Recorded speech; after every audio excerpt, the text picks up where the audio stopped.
Hey there, welcome to Makers of the Metaverse, and thanks for joining me on part 2 of our series looking at physical versus virtual real estate. We're taking a look at the pros and cons of buying virtual land versus buying real estate in the physical world. So plug in because this incredible journey begins now.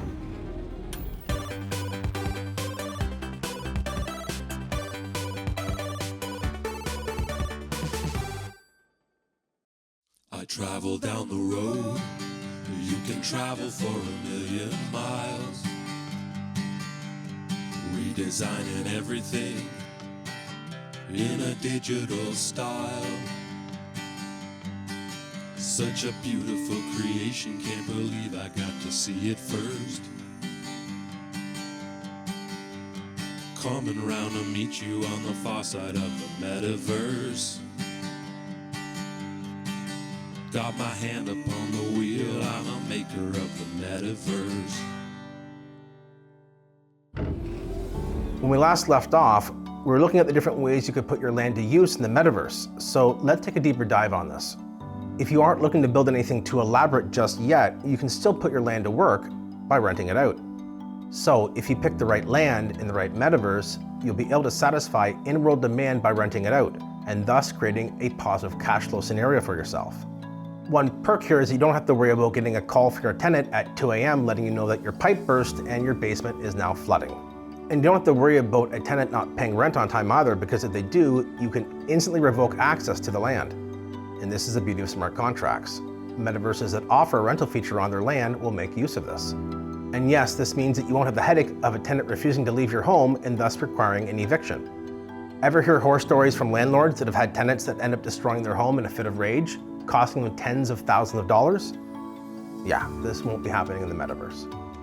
Tenants will get to use the land as they see fit, however, they've got no real ability to destroy your property, so you're pretty safe there. And since land often comes in the form of a blank slate, you aren't inheriting anything, good or bad. The cost to build your own scene and deploy it within an active metaverse just keeps dropping month over month. So why do the prices keep coming down? Well, there's a couple reasons. First off, there's professional companies that will actually build whatever your mind can conjure up for a fair fee. But beyond that, metaverses have their own built-in tools to allow you to perform a do-it-yourself home building project. Now I'm going to share with you what I think is probably the coolest factor about everything here. Whatever you build on whatever land you own, it's transferable.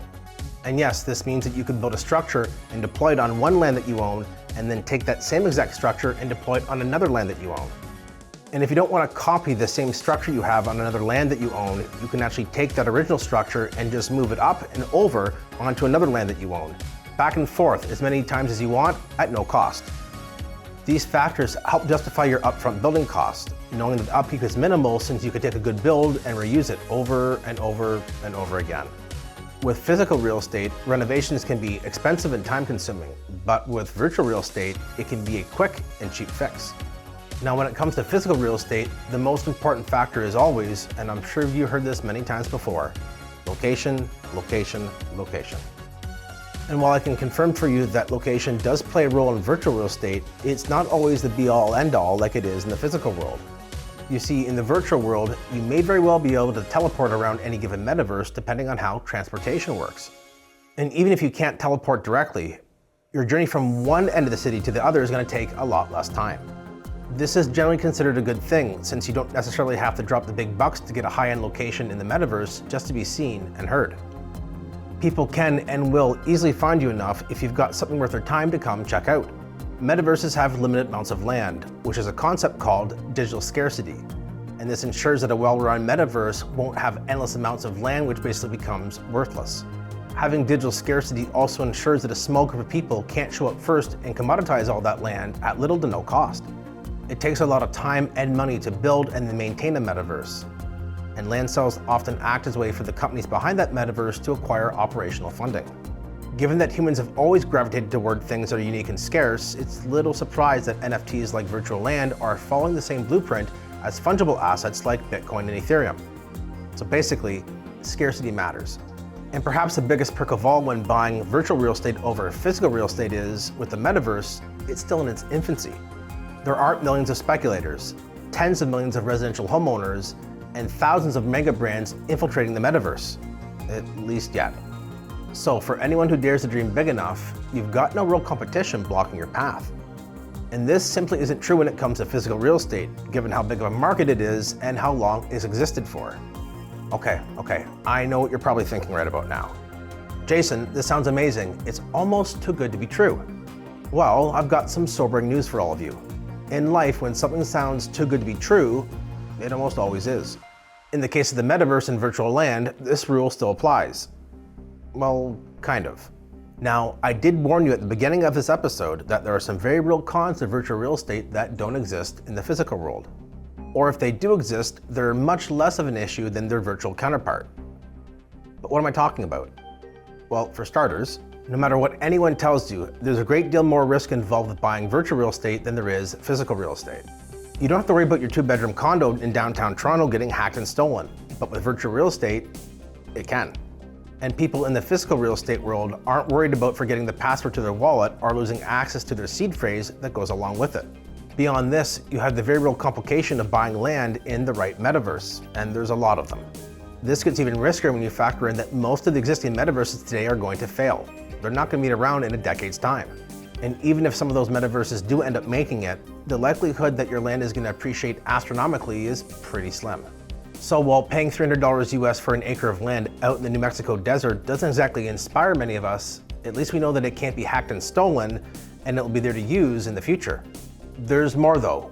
Let's get into something that many people don't talk enough about, which is a shame in crypto. Liquidity.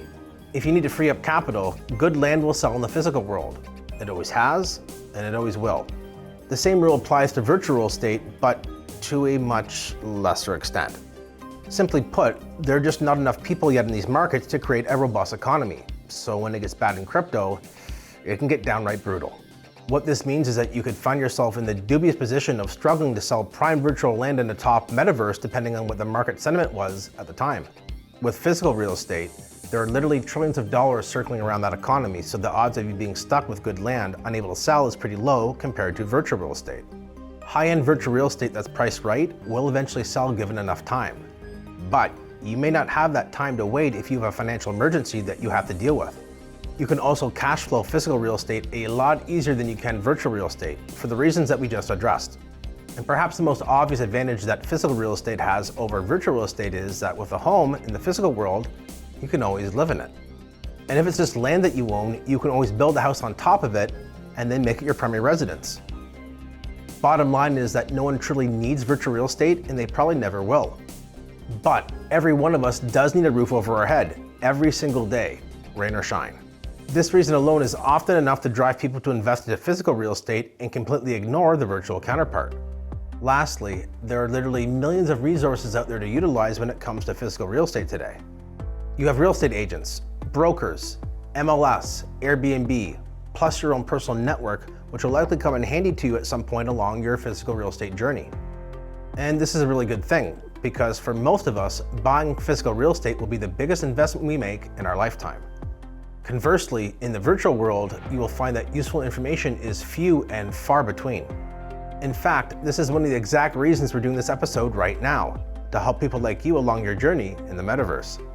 So, if you're feeling like I spent part 1 of this episode just to get you all hyped up about buying virtual real estate, to go ahead and then pour cold water on top of the concept in part 2 of this episode, well, you're kind of right.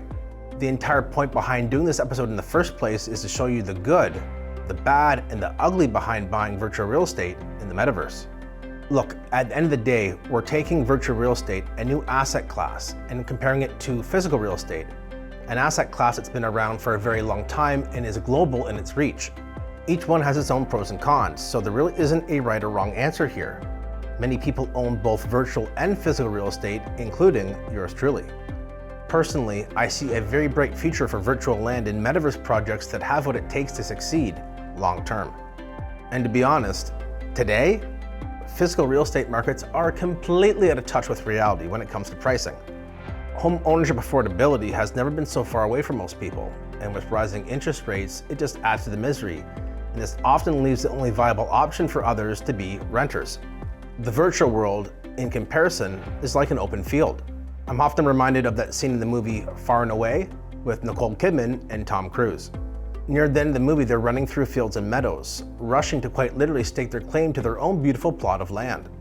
No billion-dollar megacorps like BlackRock exist in the metaverse today. So you truly can run free and plant your flag on that perfect piece of virtual land. And you don't have to mortgage your future to achieve it either. At the end of the day, for those that are willing to stomach some of the uncertainties about virtual real estate that we cover here, the future truly is bright. We're going to end this episode with an iconic quote from one of the very best ever to put pen to paper. Buy land. They're not making it anymore. Mark Twain. Keeping digital scarcity in mind, perhaps one day in the distant future, someone else with a flair for the dramatic will one day utter a similar statement in reference to the next great land rush in the metaverse.